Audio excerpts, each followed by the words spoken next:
diretor!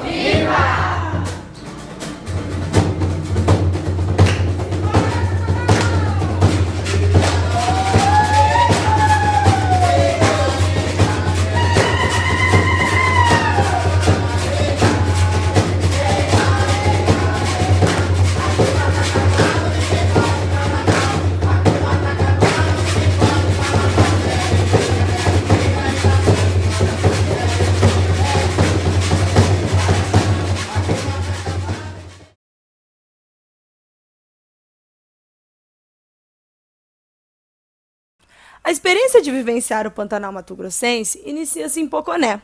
Poconé é uma pequena cidade que fica a 100 quilômetros de Cuiabá. Foi descoberta em 1777, após o ouro ter sido encontrado. A cidade abriga, mais adentro do próprio Pantanal, o Hotel Sesc Porto Cerrado, cujo espaço de educação ambiental, destinados a hóspedes e visitantes, tem como objetivo oferecer experiências e sensações transformadoras a partir do contato com a natureza. Informações, curiosidades, imagens e sons que expressam a beleza extraordinária deste lugar e sua importância. O Pantanal é chamado de complexo por abrigar espécies de 4 biomas diferentes: do Cerrado, da Caatinga, da Floresta Amazônica e do Chaco, sendo rico na sua biodiversidade de fauna e flora.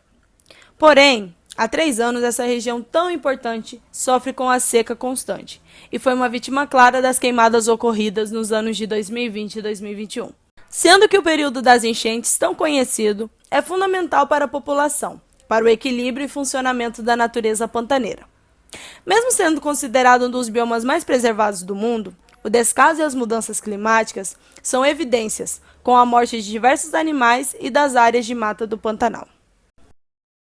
O Hotel Sesc Porto Cerrado apresenta locais de visitação muito interessantes, como um enorme complexo de formigueiro, com aproximadamente 30 mil formigas, uma exposição de borboletas, besouros e outros insetos. O Sr. João, monitor ambiental e apaixonado pelos insetos, nos guiou pelas diferentes atrações e mostrando todo o seu conhecimento pelos animais que cuida. O formigueiro vivo mostra a real dimensão de como é a organização de uma colônia de formigas, de tamanhos e cores diferenciadas. As borboletas vivas e empalhadas encantam os visitantes.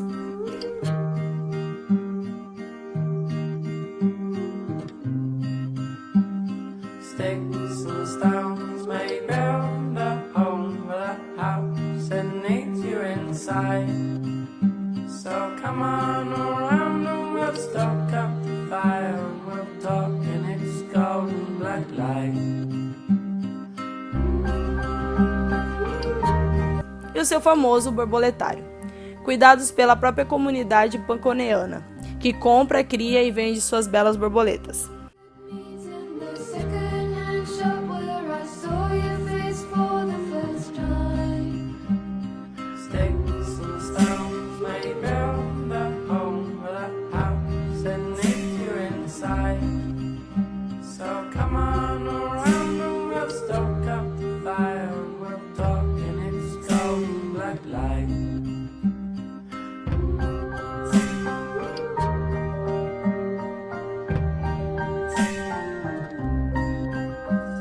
You're looking pretty, I'm sure.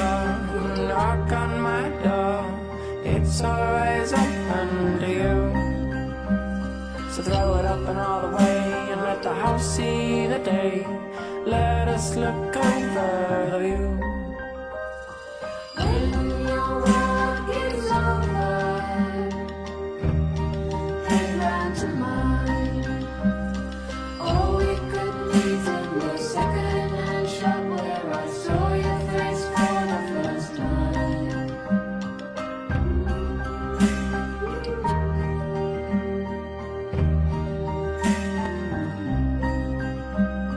Sticks and stones may build a home with a house that needs you inside. So come on around and we'll stoke up the fire. We'll talk and it's golden black light.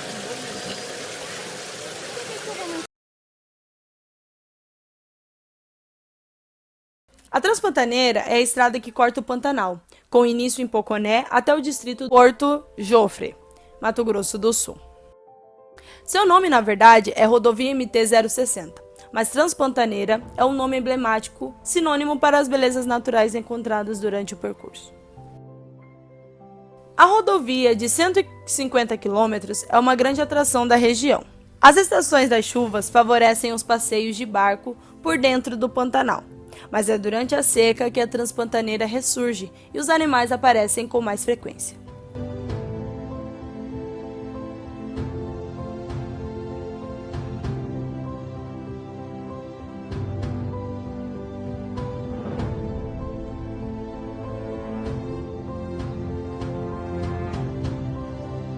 Mesmo que saibam da importância do Pantanal, mesmo com um parque de preservação, ainda é possível observar o descaso com a natureza.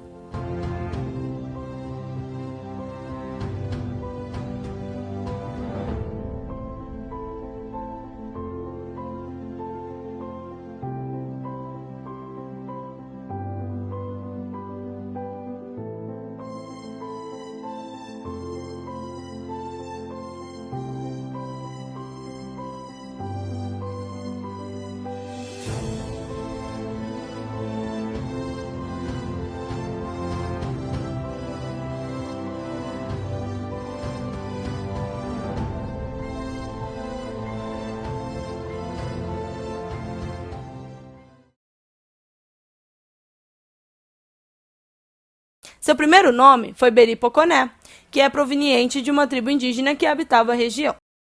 O que chama atenção na cidade é a sua arquitetura histórica. As fachadas, naquele tempo, simbolizavam o poder aquisitivo da família. Quanto mais detalhes e cores, maior era a riqueza daqueles que moravam na casa.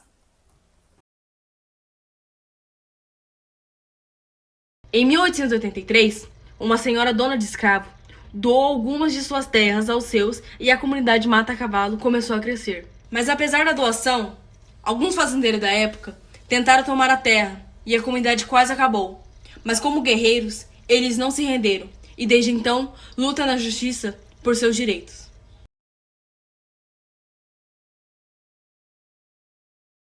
Siriri é uma dança folclórica da região e faz parte das festas tradicionais e festejos religiosos.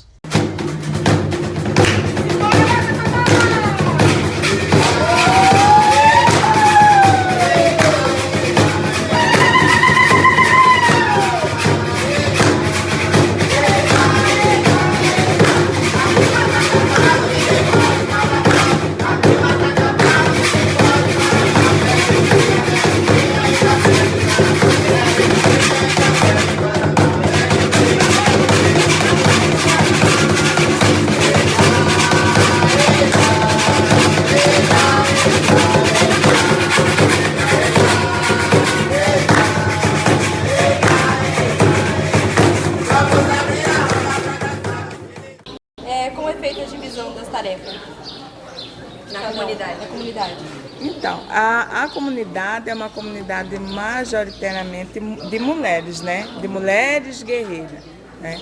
Tanto é já que vocês tocaram nessa situação, quando eu escrevi a dissertação, as lideranças geralmente da comunidade, elas são direcionadas por mulheres, né? Então, assim, as mulheres têm uma força muito grande na comunidade por ter esse empoderamento. Não que não tenha a partilha do homem, mas assim, eles têm um poderio muito grande porque a comunidade é gerenciada por mulheres. O Quilombo Mata-Cavalo é conhecido por ter esse processo de mulheres guerreiras, né? Então, assim, quando eu escrevi sobre a minha dissertação, que teve como título As Narrativas e as Aprendizagens das Mulheres Guerreiras de Mata-Cavalo, a gente pôde perceber que a mulher tem um poder de liderança e de resistência e luta muito grande dentro do Quilombo, né? Então, esse processo fez com que, desde o início, que transborde essa sensibilidade das mulheres dentro do Quilombo. A gente esqueceu de perguntar mais o nome da senhora. Júnia. Tá bom, obrigada. Tá perfeito. Então, qual é o nome da senhora? É Gonçalina Eva Almeida de Santana. Qual pandemia afetou aqui a comunidade? Afetou muito? Olha, afetou muito, principalmente na questão psicológica, sentimental, porque a gente é muito de ir um na casa do outro, de abraçar, e aí com a necessidade do distanciamento social, nós ficamos impedidos de ir na casa do nosso vizinho, de ir na casa do nosso amigo, né? De fazer as nossas reuniões, que a gente faz as nossas reuniões mensais da associação. Ficamos impedidos de fazer as nossas festas de santo, que são tradicionais aqui, que reúnem famílias não só daqui da comunidade, mas os familiares que estão fora, sempre vêm nessas ocasiões. Então, assim, isso nos impactou muito. E também a questão econômica, porque a maioria das pessoas aqui, elas vivem de vender os produtos da roça, de vender seus artesanatos. Então, com o fechamento da comunidade, elas ficaram sem ter para quem vender, né? Poderia ter o produto, mas infelizmente não tinha para quem vender. Então, afetou a alimentação da família, né? A gente teve que depender muitas famílias de doações do governo, de doações de ONGs, né? Então, a pandemia afetou nesse sentido, porque a gente é uma comunidade que vive cheia de gente, sempre recebendo pessoas, sempre juntos. As crianças ficaram sem o local predileto de reuniões dela, que é a escola, né? Tiveram que estudar em casa. E aí a maioria não tem internet, então a educação também foi muito afetada. Por quê? Porque eles tiveram que estudar exclusivamente por apostila, sem auxílio do professor. E aí muitos têm os pais, infelizmente, que ainda são analfabetos, não puderam ajudar as crianças nas atividades. Então o desempenho escolar caiu muito das nossas crianças. Então esse é algum dos pontos que afetou a comunidade nessa pandemia e que infelizmente a gente ainda está carregando esse prejuízo até hoje, né? Principalmente na questão educacional, a gente sabe que vai durar um tempo para a gente recuperar esses 2 anos que ficou aí praticamente perdido para as nossas crianças. Teve muito caso aqui? Sim, muito caso de Covid?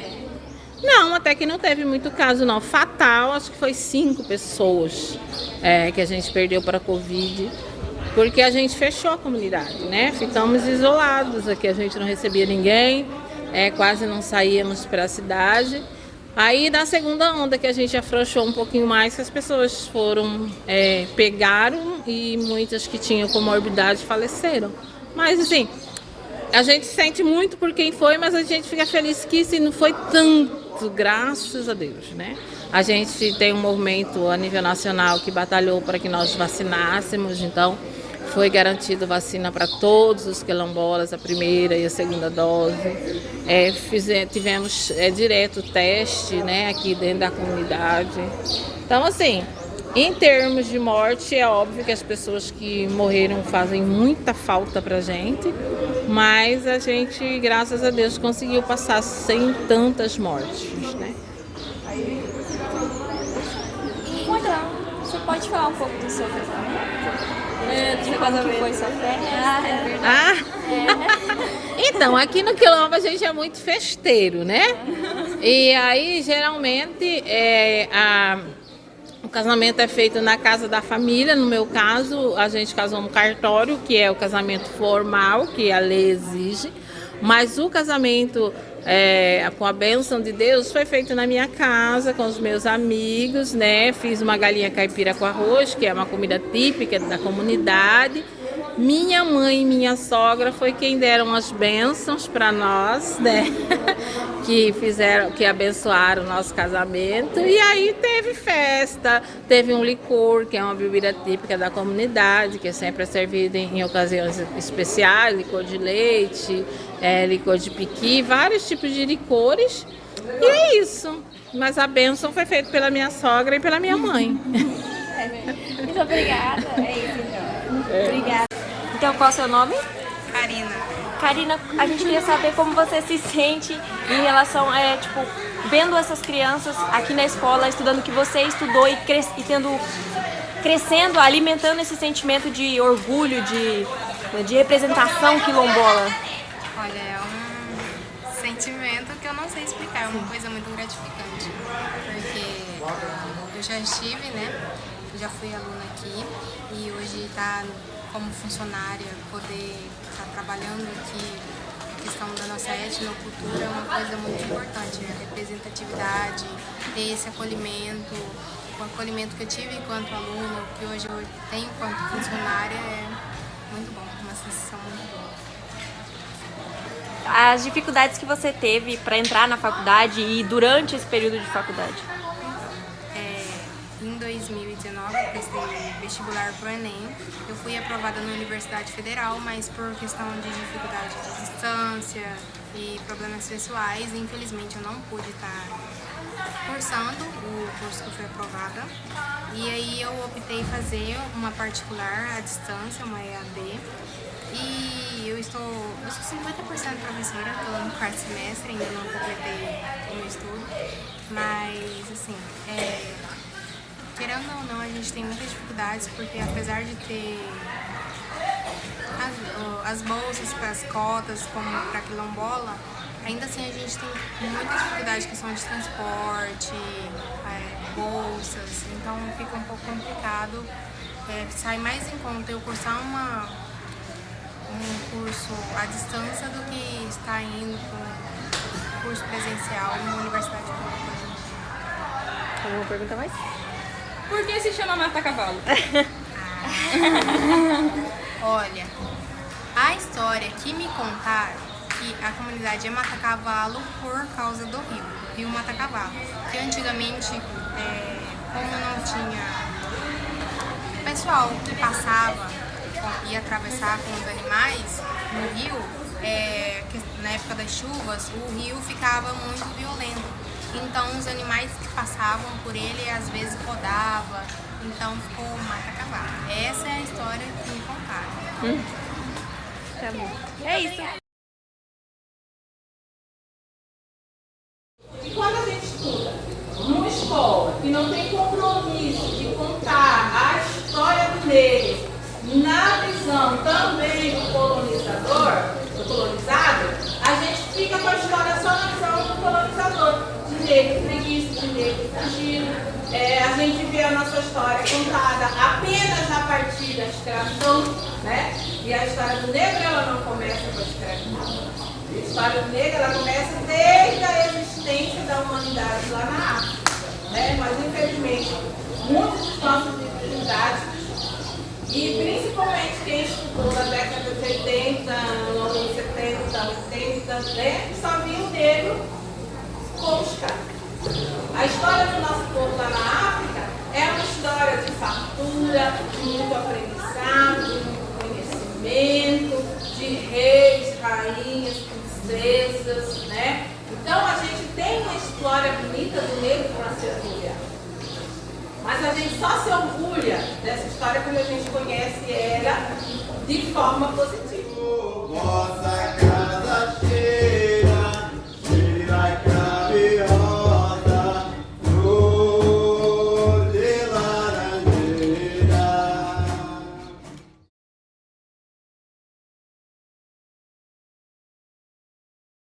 Estando a 811 metros de altitude, a importância natural da Chapada dos Guimarães justificou a criação, em 1989, do Parque Nacional, que é administrado pelo Instituto Chico Mendes de Conservação da Biodiversidade e conta com uma área de 32.796 hectares. Na área de conservação, em que seus arredores ficam, a maior gruta de arenito do Brasil, cachoeiras, uma profusão de paredões de pedras alaranjadas e belos rios.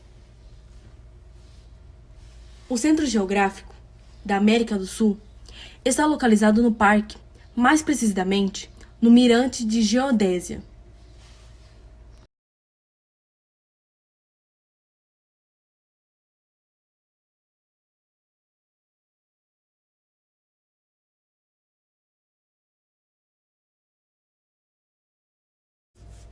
A cidade mais histórica do Mato Grosso, a capital, Cuiabá mantém em pé as construções antigas como patrimônios culturais.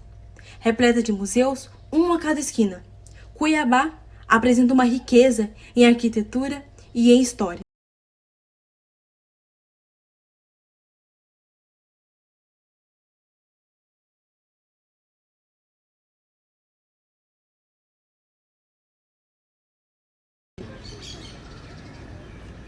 Mas apesar de toda a beleza e evolução, assim como em toda a cidade, Cuiabá enfrenta ainda muitos problemas sociais. Problemas que podem ser resolvidos com uma conscientização maior da população, mas que com certeza seriam resolvidos por uma melhor administração pública.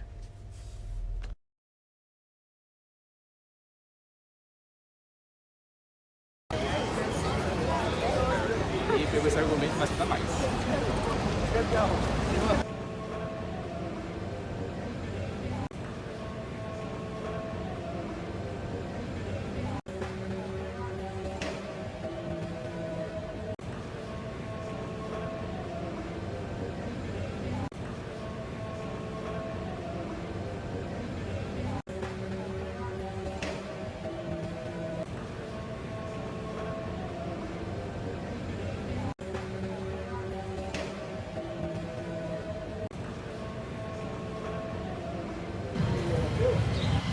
Uma espécie de hierarquia deles, né? Os indígenas vindo primeiro, depois o negro como o trabalho.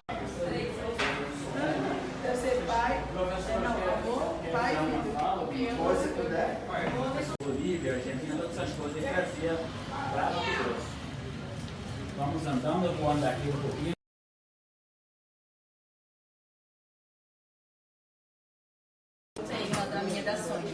Isso aqui é muito legal, É a sala de cinema. Aí surgiu o cinema desse aí. Você abaixa e olha nesse vãozinho, você vai ver o cavalinho em movimento. Meu Deus, é uma câmera. Isso é uma câmera, uma câmera. Ela meio que fez amizade com o guarda lá e começou a fazer uma tapeçaria.